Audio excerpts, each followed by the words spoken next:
প্রয়াত হলেন কমলপুর ব্লক কংগ্রেসের প্রাক্তন সভাপতি তথা কমলপুরের প্রবীণ নাগরিক গোপেন্দ্র চন্দ্র বিশ্বাস। মৃত্যুকালে ওনার বয়স হয়েছিল 89 বছর।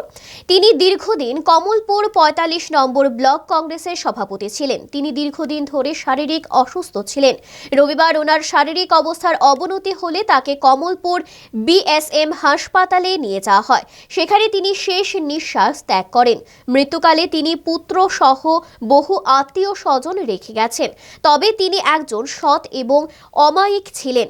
তার মৃত্যুতে গভীর শোক প্রকাশ করেছেন বিধায়ক মনোজ কান্তি দেব। বহু পুরানো রাজনৈতিক ব্যক্তিত্ব গোপেন্দ্রচন্দ্র বিশ্বাস, উনি আজ প্রয়াত হয়েছেন। ওনার প্রয়াণে আমরা গভীরভাবে শোকাহত। ব্যক্তিগতভাবে আমি ওনার সাথে দীর্ঘদিন রাজনীতি করেছি। তো ওনার ছেলেও রাজনৈতিক ব্যক্তিত্ব ছিল।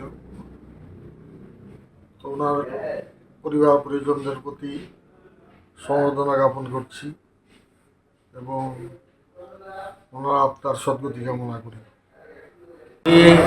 একজন কমলপুরের প্রাক্তন ব্লক কংগ্রেস সভাপতি ছিলেন, দীর্ঘদিন কংগ্রেস করেছেন এবং খুব সজ্জন ব্যক্তি। সবাই তাকে খুব ভালোবাসত। ওনার নাম কি? ওনার নাম গোপেন্দ্রচন্দ্র বিশ্বাস। বয়স কত হলো? বয়স অনুমানিক 88-89 হবে।